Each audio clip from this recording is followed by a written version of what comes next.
you got finesse, you got jugged, you got taken advantage of. If a nigga can get you out of 600,000, a nigga can get you out your ass. Two white boys got you that wiretapped them, wired them 600 grand for a presidential pardon. It's against the law to pay for a presidential pardon. He knew it was against the law when he was doing it. He did it because he thought he had a back channel to getting where he wanted to be. He didn't give a. He knew that what he was doing was some beneath the surface ass. Niggas ain't just advertising. Here go a pardon, give me $600,000. $600,000 ain't no money for no pardon. If you're willing to pay $600,000 for a pardon, you'll pay $1 million. Because that means that whatever you're trying to be forgiven for is just that important to you. If you got 600,000, you got $1 million. Right? And listen, he tried Black Kodak Black. Tried Black NBA Youngboy. You not them. Lil Wayne. You try to be like Lil Wayne. Ignorance of the law is not an excuse or justification for breaking the law. What that means is just because you are unaware that what you're doing is against the law, it doesn't mean that it is not against the law, right?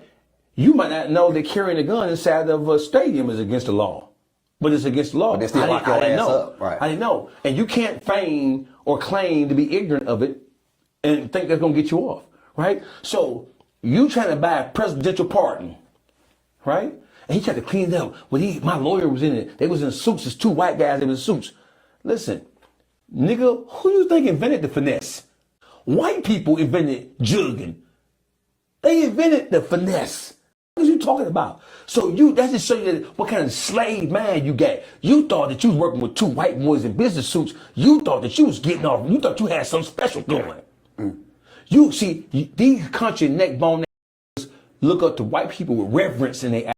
Oh, you white. You ain't like them niggas.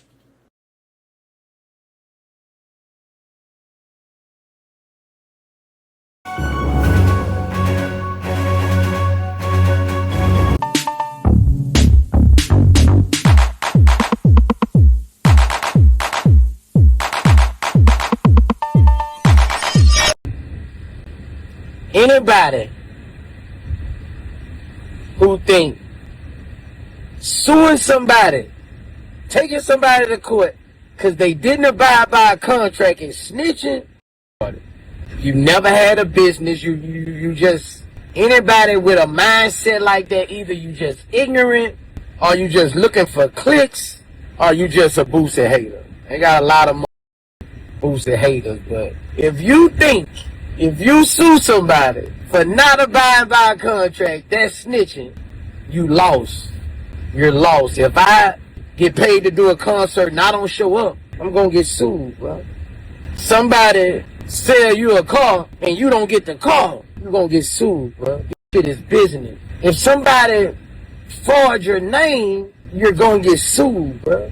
Y'all up in the head, bro. Like, y'all are ignorant, bro. Like, I sue 13, 14 people a year. Like, it's business, bro. Like, this is not no Gucci Mane. Y'all mad about that. This ain't that. That's gangster shit. That's strap. That's gangster shit. This is nothing like that. Nothing like that. Y'all up in the head, bro. I'm the realest nigga ever. Man, listen up. Boosie Badazz just dropped a bombshell lawsuit after allegedly getting scammed out of $600,000 trying to buy a presidential pardon from Trump. That's right, the Baton Rouge legend paid that heavy bag thinking he was securing his freedom and clearing his record, only to get played by some shady political operatives with a wild history. This situation is heating up fast, and I'm breaking down every detail for y'all right now. The setup. Boosie, real name Torrance Hatch, was facing the aftermath of a 2023 federal firearms conviction. By 2025, he received the sentence of time served plus supervised release, but he wanted the full presidential pardon to wipe the slate clean, especially as a known Trump supporter in the game. Late 2024/early in the process, he linked up with lobbyists Jacob Wall and Jack Berkman from J.M. Berkman and Associates. These cats came in super aggressive, talking like they had Trump on speed dial and promising they could deliver the pardon by January 31st, 2025. Boosie dropped $600,000 up front, believing they had the real connections. The scam unfolds. New Year's Day hits. Boosie's lawyer gets the call. They claiming Trump signed the pardon. Reports say Boosie was so hyped, he was running around the house jumping for joy, thinking his prayers had finally been answered, but it was all smoke and mirrors. The White House later confirmed they never heard from these lobbyists and no pardon ever came. In fact, some reports suggested their involvement might have actually hurt Boosie's chances. There was also an arrest in Texas earlier this year on an alleged violent crime charge that complicated everything. By March 2025, Boosie had seen enough. He fired them. Now in July 2026, he's taking legal action through arbitration to recover $300,000, half the fee, claiming there was a contract clause for a refund if the pardon didn't materialize.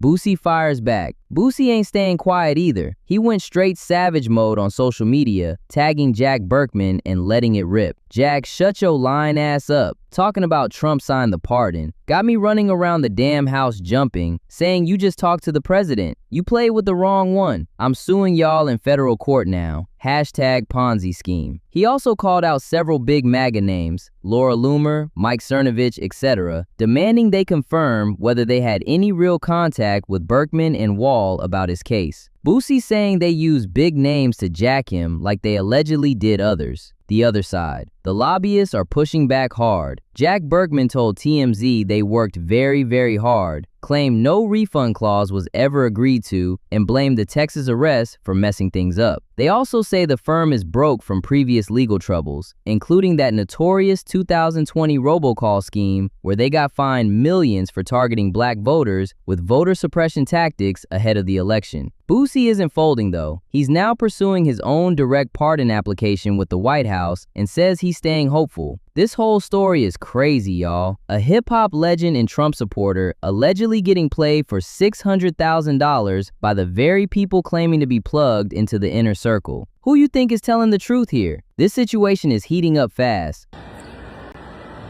Hey, check this out. All y'all niggas on these blogs. Now y'all talking about I told on my brother Blue and Empire. Motherfucker, forward your name. And take you for $3 to $5 million. Label take your artist and knowing that was your artist. You sue them. It's business, bro. If you don't understand that, it's either two things. You rode the short bus, or you just a Boosie hater, and they got them out there. Same thing with the party. The motherfucker sign a contract, and you send somebody some money, and they don't abide by that contract, by that deadline, you sue them. If you don't understand that, you either short bus, are you a Boosie hater? Like you just, I know I'm the realest nigga in the world, I know. But. Sorry, you dropped this. Thank you, bro. Thank you, bro. Hey, hi, bro. I just wanted to take a picture with you real quick, but yeah, get $20 out of there, bro. Oh, you're good, you're good. The kid want to take a picture. Yeah, I'll take a picture with him. Come on. I told you. But if you don't understand that, like you tripping, bro. Like this business, bro. Get in there. I shoot 9-10 people a year, bro. Like, all right. Do you know they got ignorant in my DM talking about I broke the code? Talking about I got down on the white people. Nigga, this ain't no gangster shit. Ain't nobody pull no straps on me, nigga. This is a contract. If you don't abide by the contract, you get sued, nigga. That's business. That's how it go. Y'all some ignorant. It's just like a record contract. If you sign a contract and if you don't abide by that contract, you get sued. Y'all think I'm too gangster to sue, motherfucker. Man, y'all some ignorant motherfucker. You don't abide by that contract, your ass get sued. Y'all some ignorant